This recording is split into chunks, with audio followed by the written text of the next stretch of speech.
Yo, Wyatt. He gives in like 5, 4, 3, 2, 1. Welcome to Wyatt, and I'm your host, Wyatt O'Brien Evans. Grrr, woof, goddammit, woof, woof, woof. My listeners.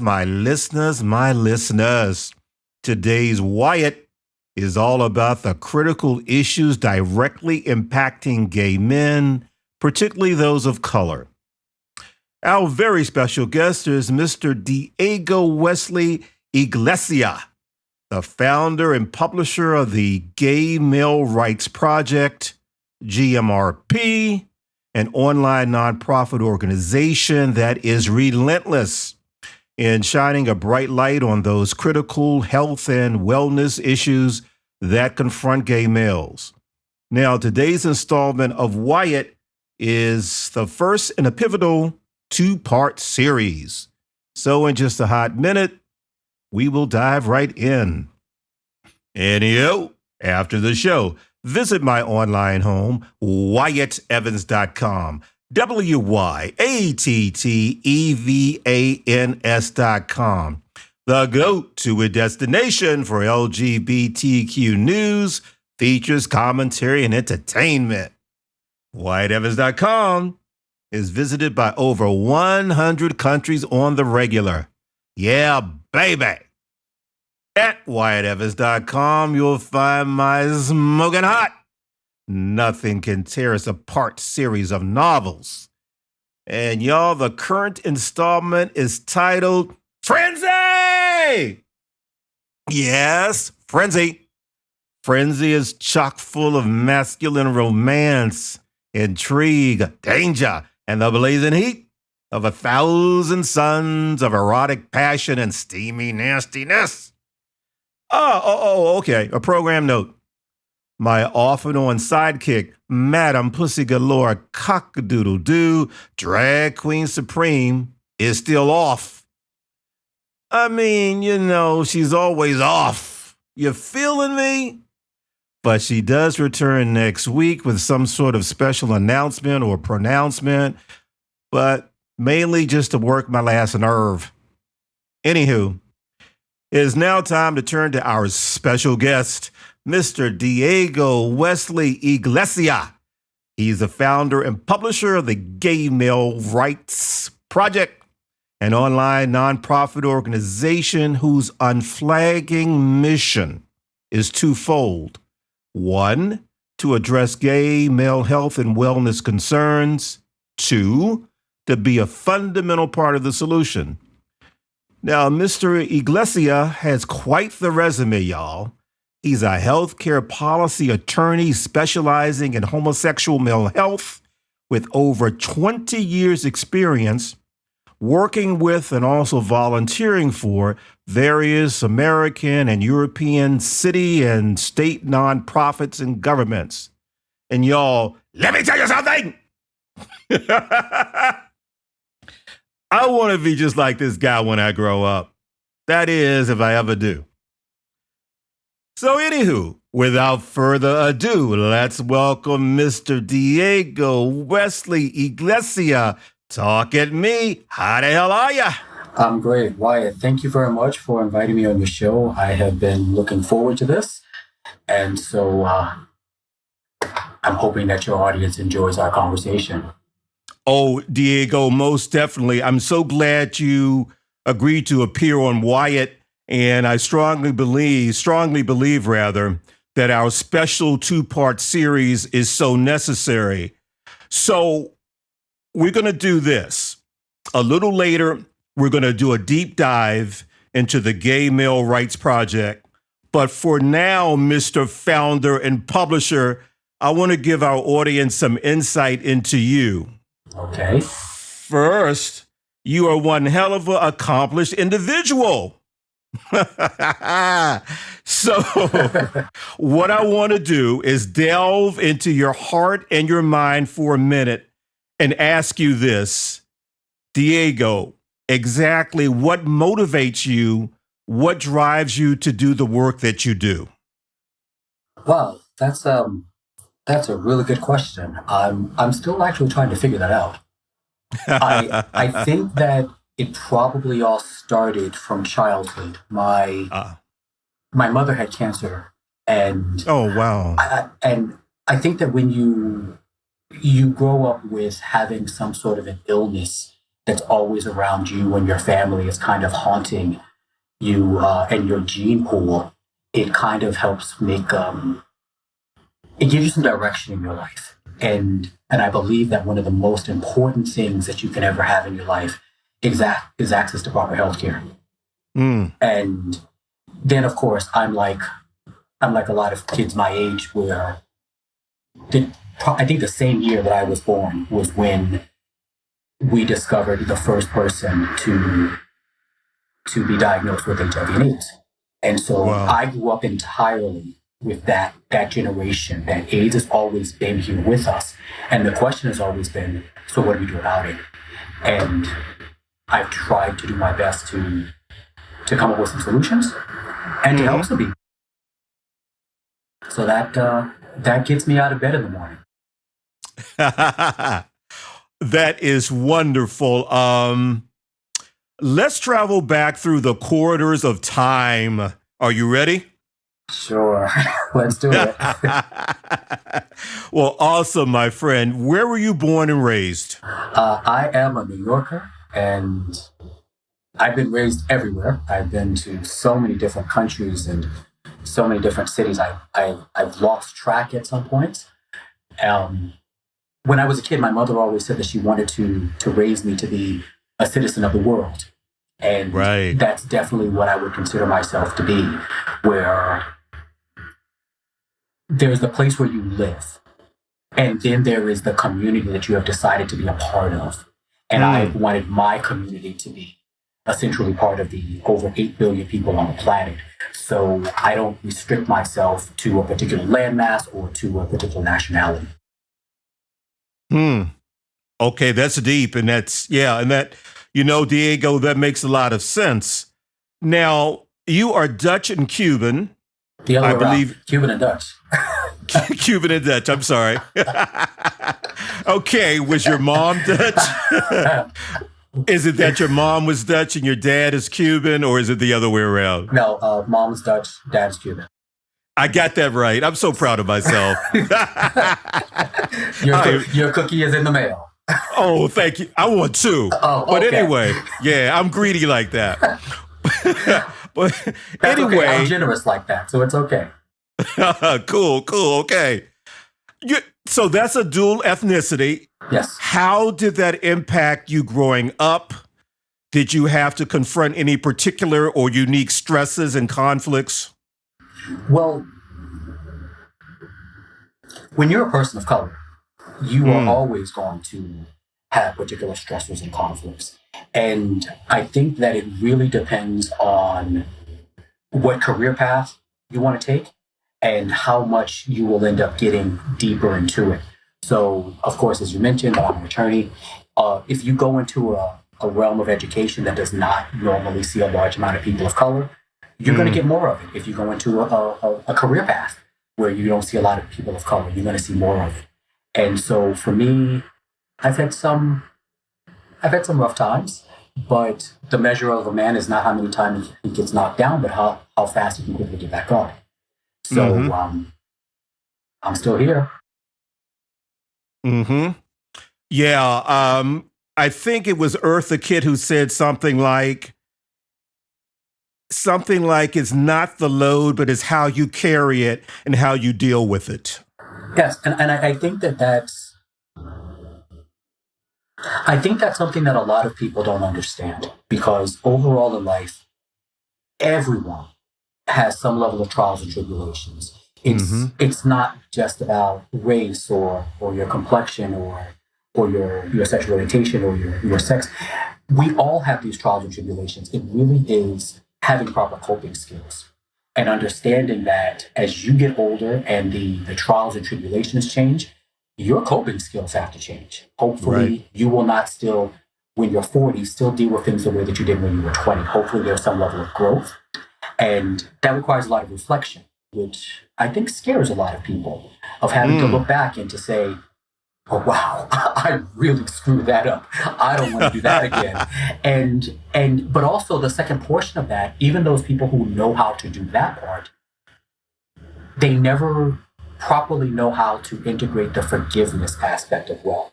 So I made these mistakes in my past. This is what I did, and I forgive myself. And that way you let the load go.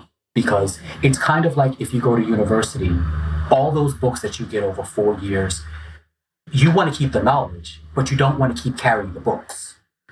And so by forgiving yourself, you get to put the books down, still keep the experiences, still keep the lessons learned, and move on to the next portion of your journey. That's deep. That's profound. Okay. I always get a laugh out of this question, and you have a great sense of humor, so I'm going to ask it. What were you like as a little boy, a little nipper? What three what three characteristics or qualities best described you as a boy, a little boy, a kid? Wow. Precocious, stubborn, and smartass.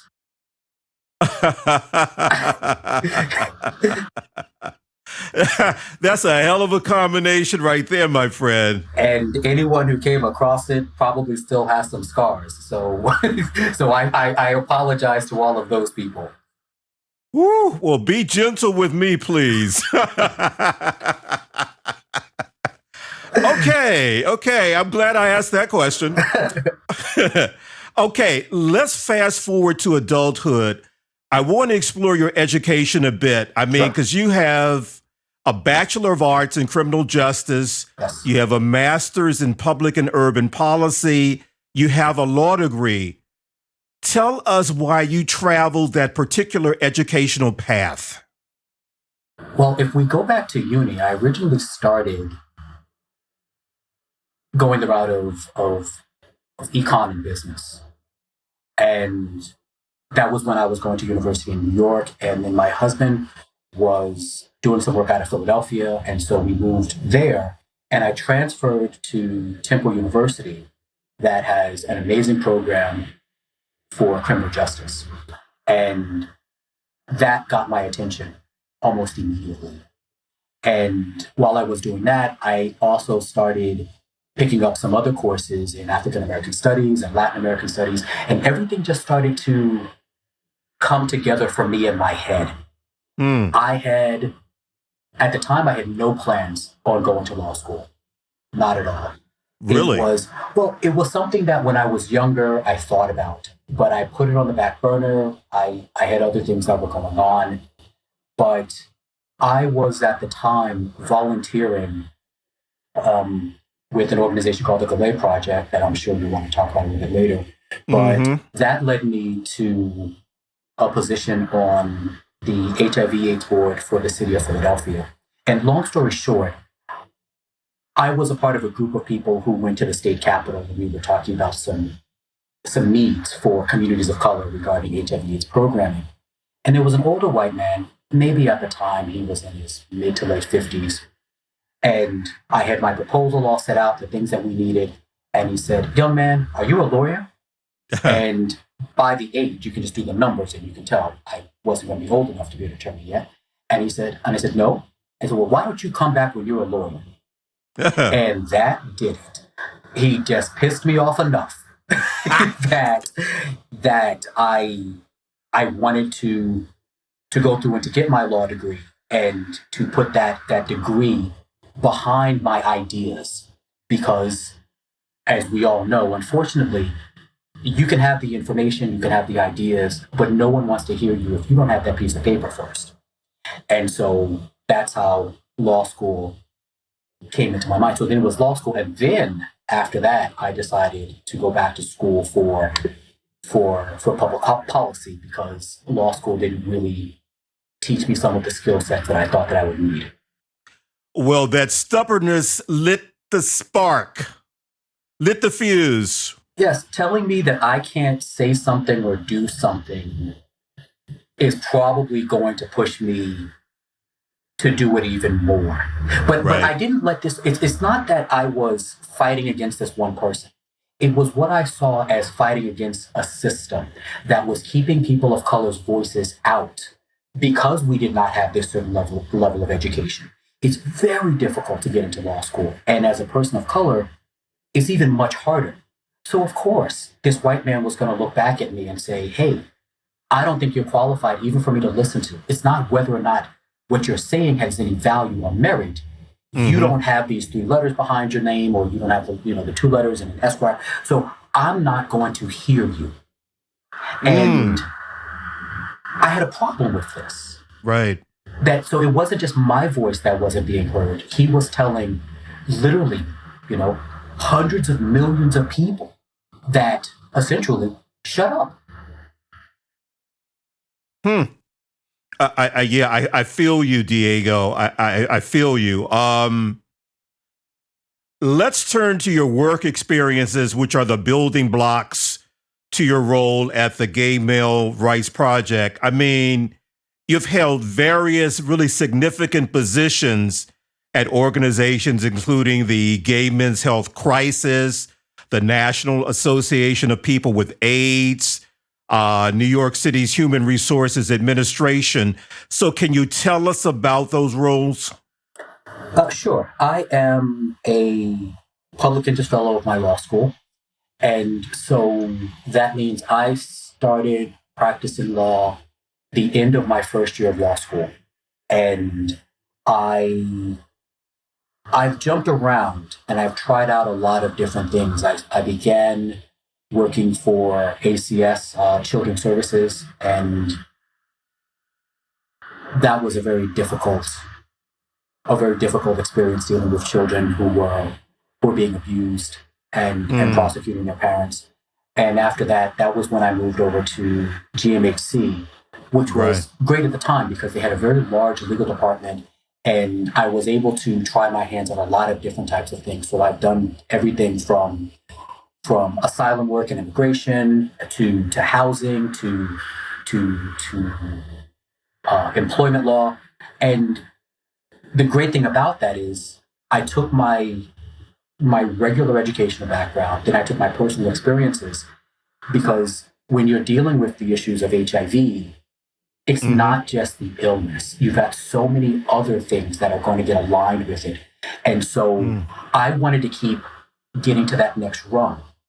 When I looked at across the political fields, I noticed that a lot of the policymakers not only were not from my community, they didn't listen to my community. And I thought to myself, how can I be different from them? So the only way you can do that is if you are actually working with clients, you are down on the ground with them, and you're trying to hear what their issues are directly. And you're not having a middleman in the middle of all of this who is going to start dictating what the policy should probably be. And so I wanted to get hands-on experience, and I kept seeking out those type of positions. Then my first, as I call it, my first big boy job with the government was for HRA, and this is what's more commonly known as Medicaid for New York. And so I was director of policy and procedure there. And this is when I realized one of the large hindrances that come along with anything that's government related: the bureaucracy. And wow, fighting through the red tape, and a lot of people who have been there forever who say, well, that's not the way we've always done it. So you have new ideas, you have new ways to deal with new situations, and you have these stonewalls who are saying, no, we're not going to move. And the idea for the company that I run now actually came from while I was working there. I ended up creating a product for inside of our agency so that staff knew what the new policies were. And I thought, wow, why doesn't someone do this for the average gay man on the street? And so I took all of those sorts of things and my experiences to be able to create the company that I run now. Well, Diego, I'm really very impressed. I don't impress easily. And I say that because I'm getting the impression that what has set you apart in your roles, your positions, and that is that you put your heart, your soul, your essence, your uniqueness into it to help other people.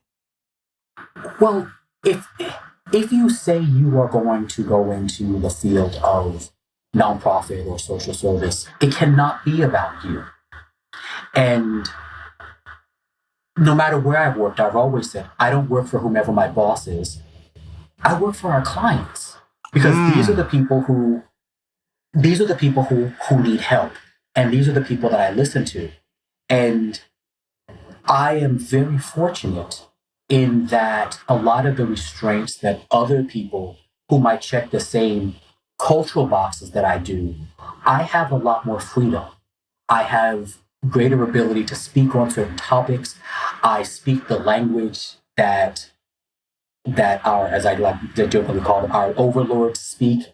And so when I say things, they understand me, and I'm fluent in their language. And for me, I feel like it's a responsibility that I've taken on, but it's something that you do for the ancestors. They've all wanted us to be in this position where we have more education, we have more power, we have more influence. So once you have it, the question is, what are you going to do with it? Yeah. And then you've got volunteerism in your blood. Oh, yeah, there's a lot of that. Really? I mean, man, it's in your DNA. I mean, some of the organizations that you've given your time and energy to include GMAD, the Gay Men of African Descent. You've got Covenant House, which is the homeless shelter in New York City. You've got Galia, hopefully I'm pronouncing that. Galia, thank you for that, which is the Latino HIV program in Philly. I mean, it's amazing. Can you tell us about that? Sure. When you're growing up in, like we say it all the time on our website, the bad old days of AIDS, you see things. So my husband was 9 years older than me. And so he had friends that were his age, but he also had friends who were older. So when I was quite young, I saw a lot of bad things happen. And I still remember when you would open up the back of the gay and lesbian newspapers, and there were all of the names of the people who died from AIDS. And there were a lot of us who were saying, okay, well, how can we get involved? And the first organization that my husband and I were involved with was actually ACT UP in New York. And that took us over to GMAD. And at the time, GMAD was an organization for gay men of color who were essentially professionals who were also volunteering their time other places. And one of the places was Hedrick Martin Institute. This is at a time before Hedrick Martin Institute was a full school, before it had all these buildings. It used to be located over on the West Side Highway in Greenwich Village, a couple blocks away from my apartment. And being able to give back and to see that sometimes a kind word, maybe helping out in someone getting some homework done, helping them get through a GED course, all of these little sorts of activities can help people so much. And then you start to say, okay, well, what else can I do? And each time it was what else can I do? Getting further and further and further ahead. And that's how with Galay, I ended up being their first board chairperson. And that led to me being nominated for this position with the HIV AIDS Commission. And of course, with that, then you're working with all these other nonprofits and things. So one thing just would lead to another. And I just felt like those of us who have more have a responsibility to do more.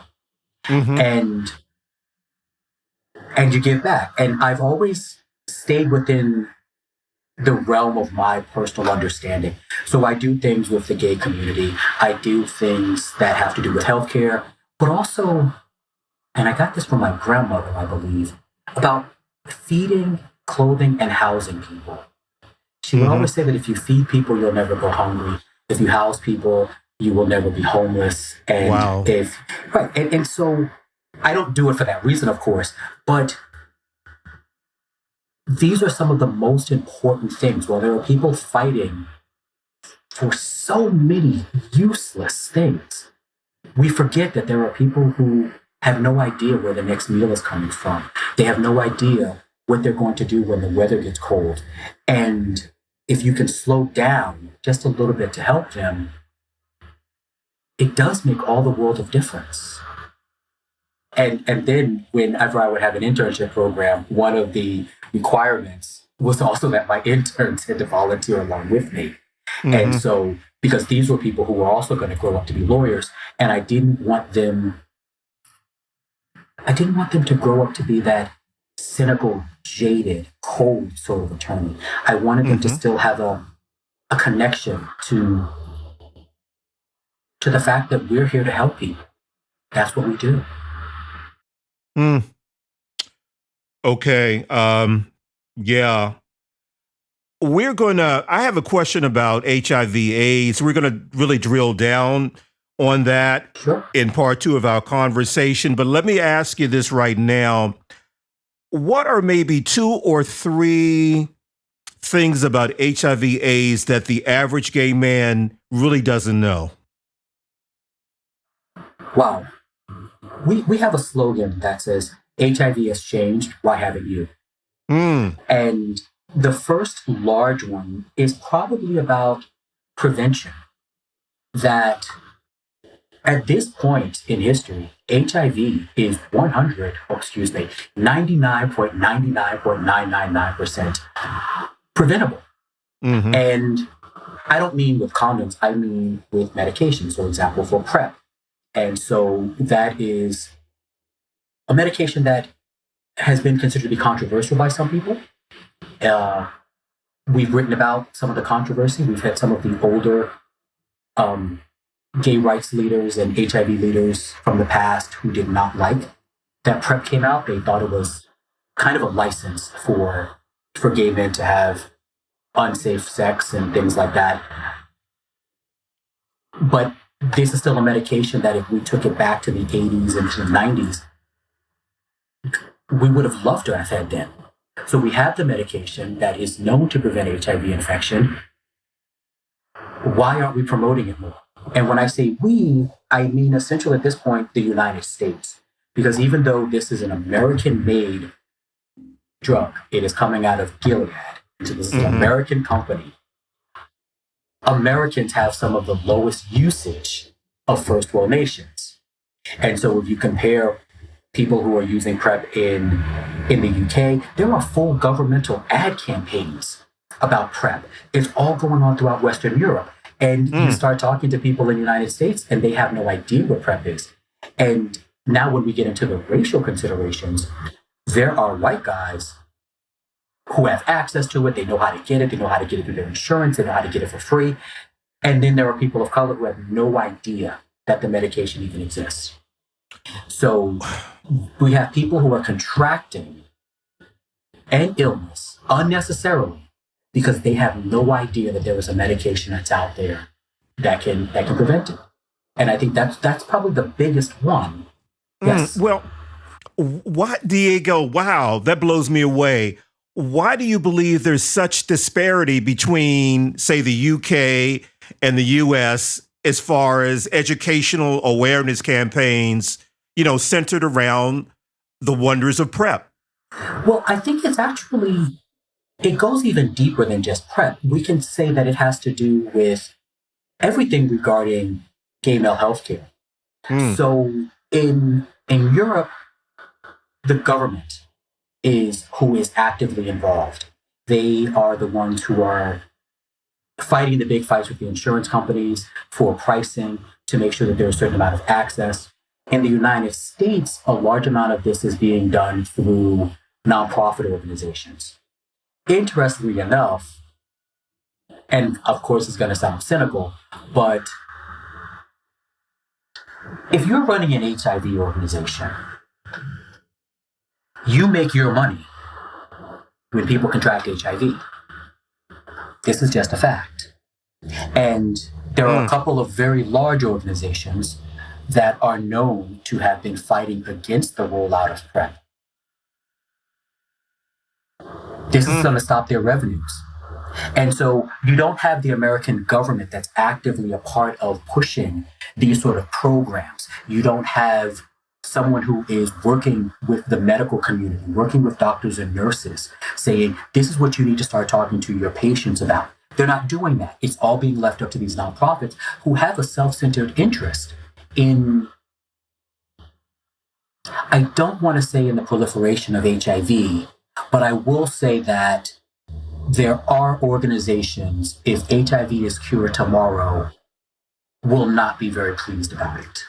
Wow. Because they make a large amount of money. But also, when you're talking about the United States, there is no way you can mention anything without talking about racism. Because when we're talking about these numbers, we're talking essentially about gay men of color. And these are the people who are still contracting HIV. So white guys have this network where they have their private doctors and they're getting this information, they're sharing their information amongst each other. And you have African American and Latino guys who are not getting this information. And what they are instead getting is fear. And there was Azalea Banks, who last summer ended up getting into some controversy because she was out telling people that they should not take PrEP because it's a deadly disease it's a deadly medication that's designed to kill Black people.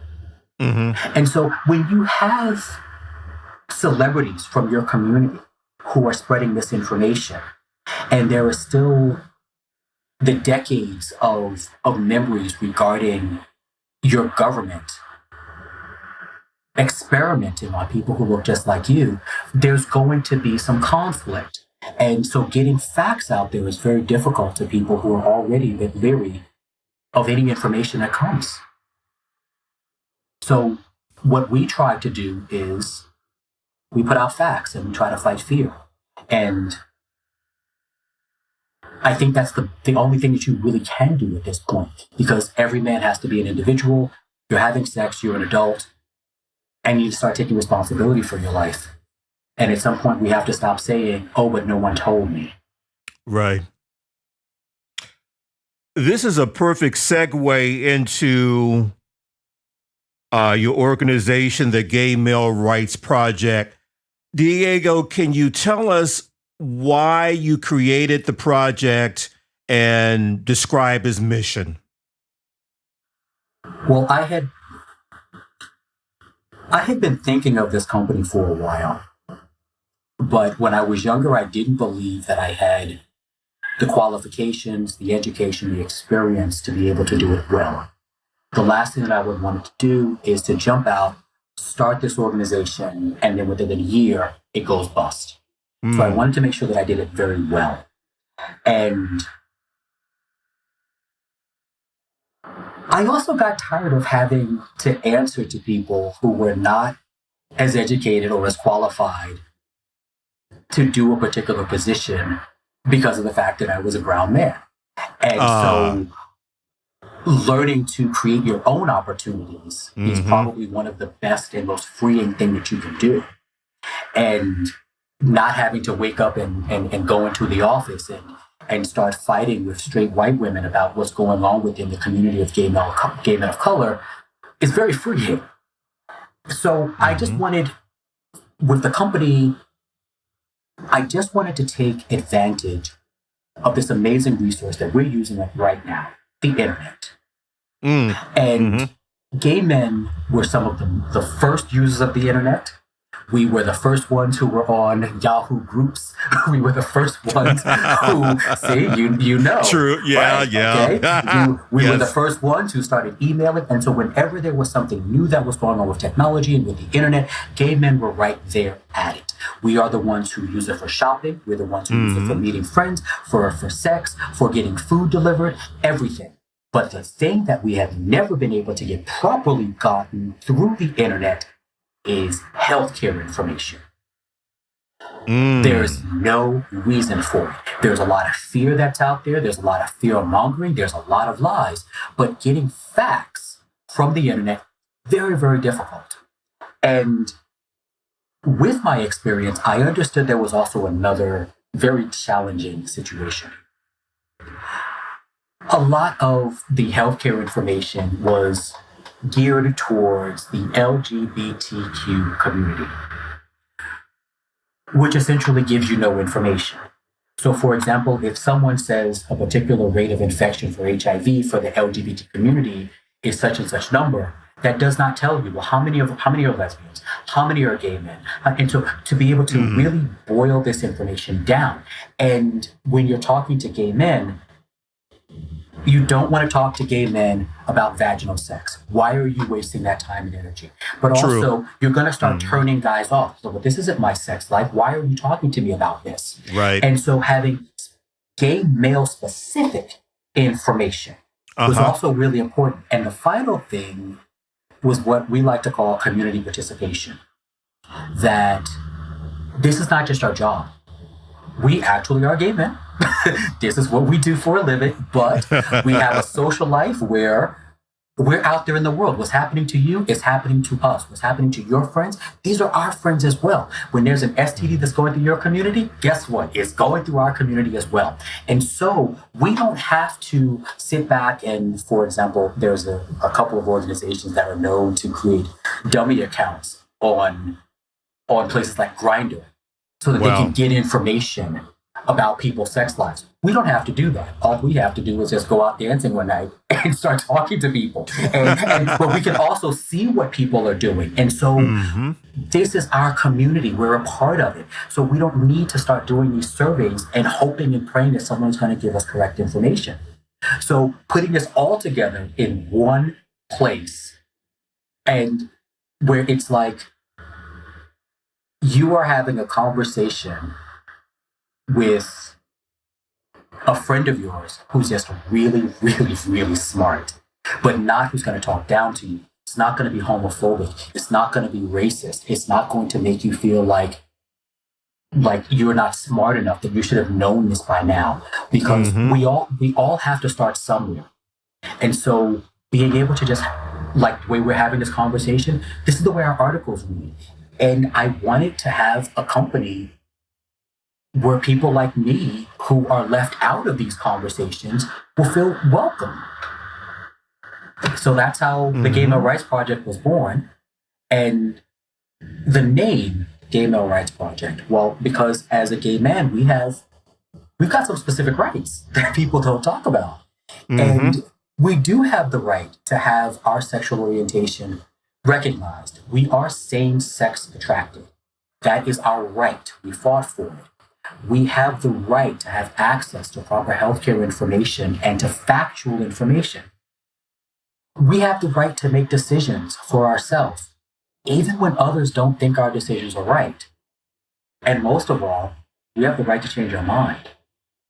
And we do that a lot when we talk about what we now call safer sex.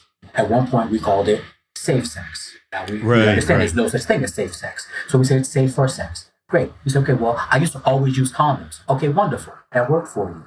But now you have other methods to keep yourself safe from HIV. We've got PrEP.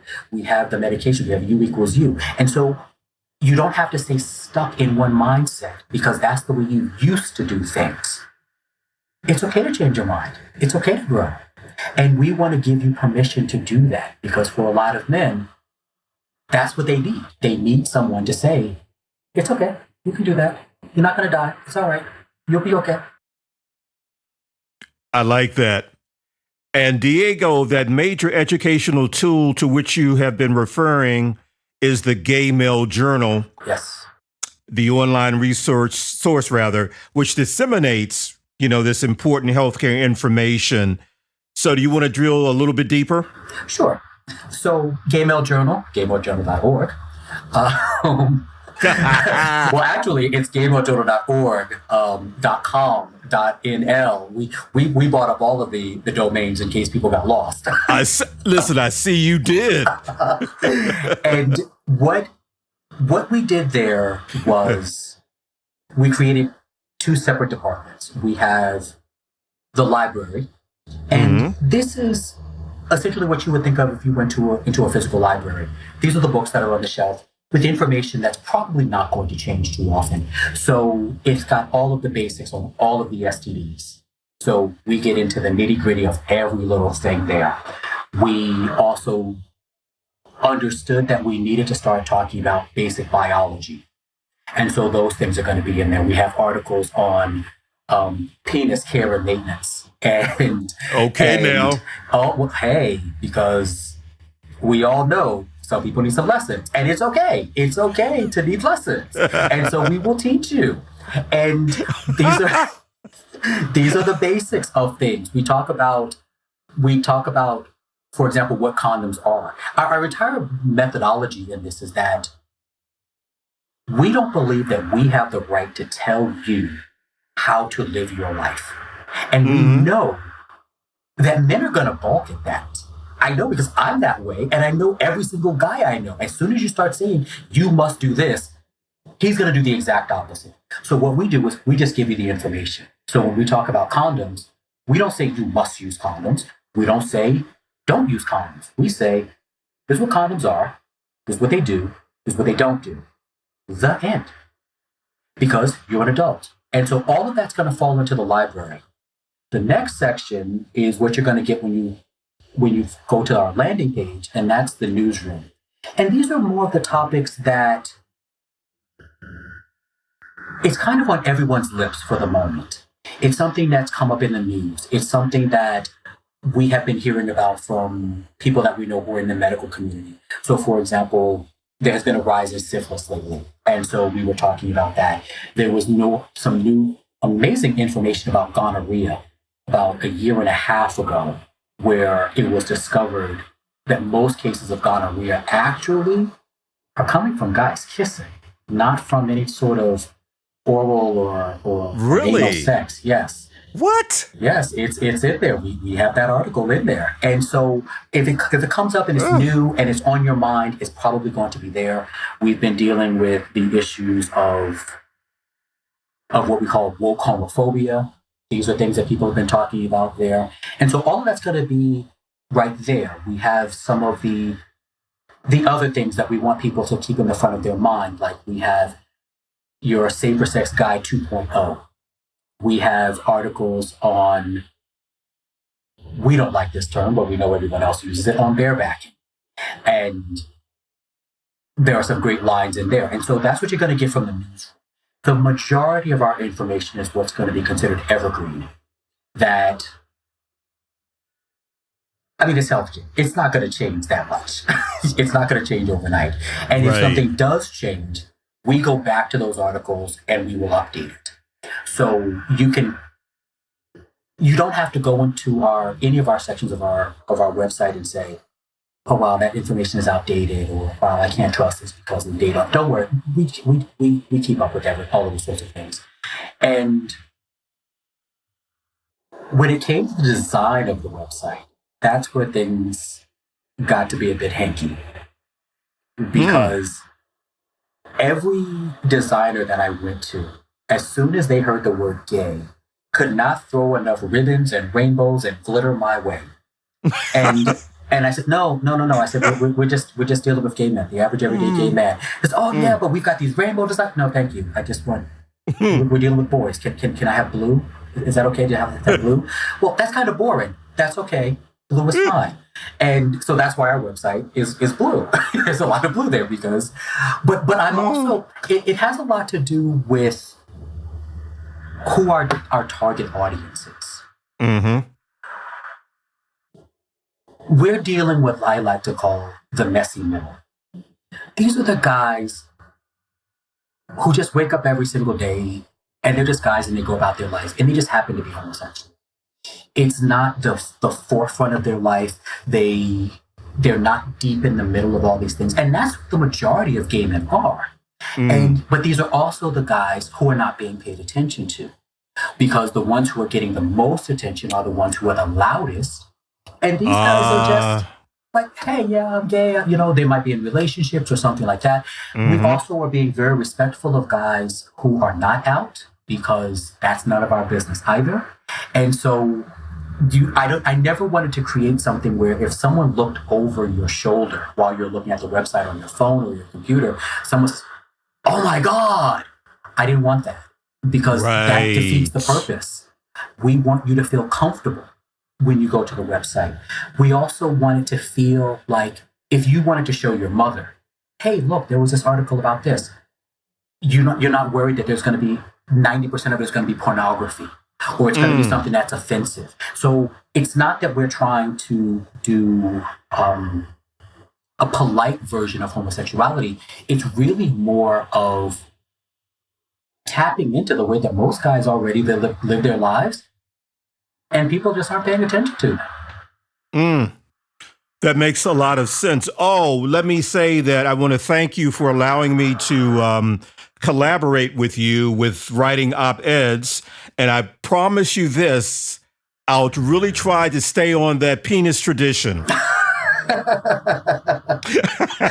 Well, we thank you, because as you know, when we talk about this whole thing about community participation and community experience, these are the people that we should be listening to.